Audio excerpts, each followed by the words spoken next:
Halo semua, di video kali ini saya mau sharing ya case study di Ruiji Cloud. Nanti mungkin bisa teman-teman jadikan pembelajaran juga. Jadi kami ada menggunakan Ruiji Cloud ya.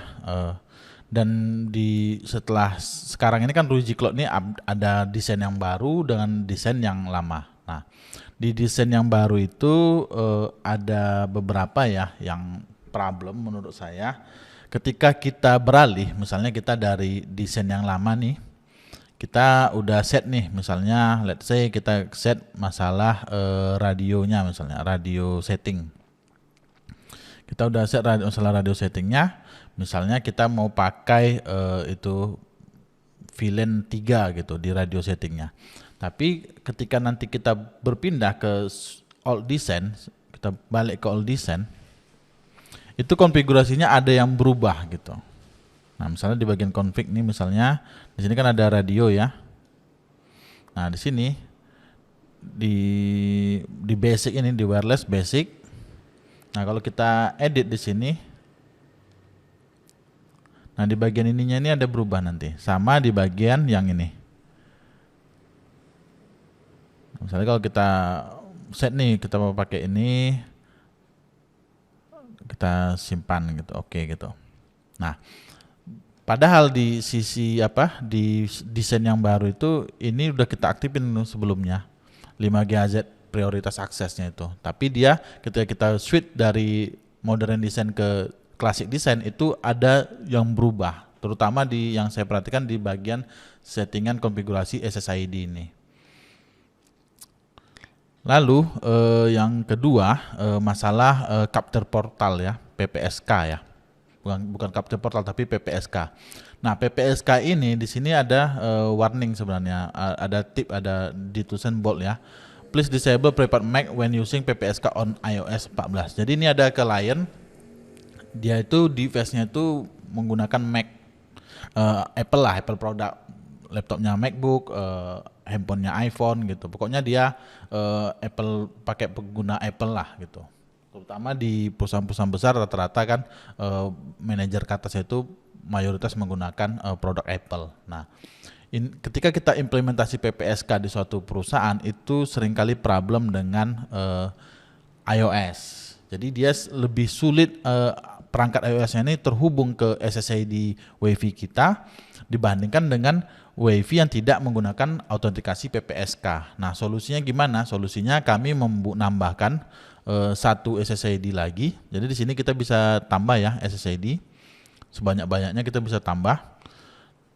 Dan autentikasinya kami pilih yang biasa aja. Jadi kita tidak pakai PPSK. Nah, lalu supaya lebih lancar kami pisahkan VLAN-nya.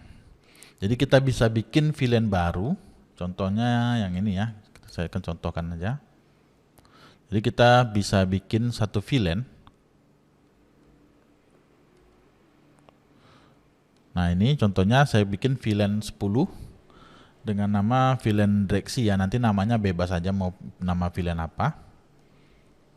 Nah, di sini kita kasih VLAN 10. IP-nya juga beda. Kita pakai IP-nya juga beda. VLAN 10 juga IP-nya beda dengan VLAN yang lain. Lalu kita di settingan ininya, di settingan radionya, kita set dia ke VLAN 10 seperti ini.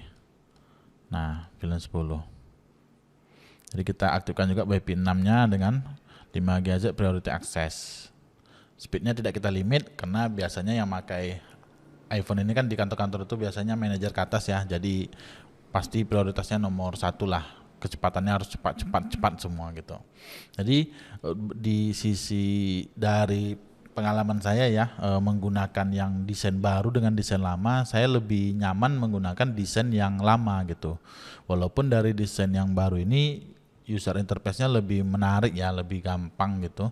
Tapi ketika kita berpindah-pindah config itu dari yang baru ke yang lama, ada beberapa config yang dia berubah gitu. Nah, jadi kita harus sesuaikan.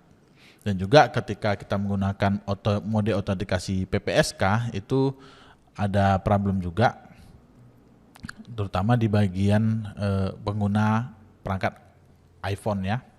iPhone dan juga MacBook. Jadi ini pengalaman kami share ya. Nanti kalau teman-teman ada menghadapi masalah yang sama di lapangan yang teman-teman mengimplementasikan PPSK sebagai autentikasi Wi-Fi-nya dan pengguna yang sulit akses itu menggunakan iPhone, makanya teman-teman bisa tambahkan aja satu SSD baru. Lalu tambahin lagi kalau biar lebih bagus supaya trafficnya lebih bagus ya, lancar, itu teman-teman pisahkan juga VLAN-nya biar lebih lancar. Oke, demikian sharing kami mengenai produk Ruiji Cloud ya. Problem-problem yang kami alami di Ruiji Cloud terbaru ini, yang desain terbaru. Dan sampai sejauh ini kami lebih nyaman menggunakan desain yang lama. Jadi kalau ketika kami login gitu kan, kami langsung switch to old design gitu. Misalnya dari desain yang baru, kita langsung switch old design. Switch old design. Nah gitu. Tapi saya nggak tahu ya teman-teman yang lain apakah nyaman menggunakan desain yang baru atau lebih nyaman menggunakan desain yang lama sama seperti kami. Itu tulis saja kolom komentar dan teman-teman bisa sharing-sharing juga pengalaman teman-teman menggunakan Ruiji Cloud. Oke, sampai ketemu lagi di video sharing-sharing lainnya. Thank you guys.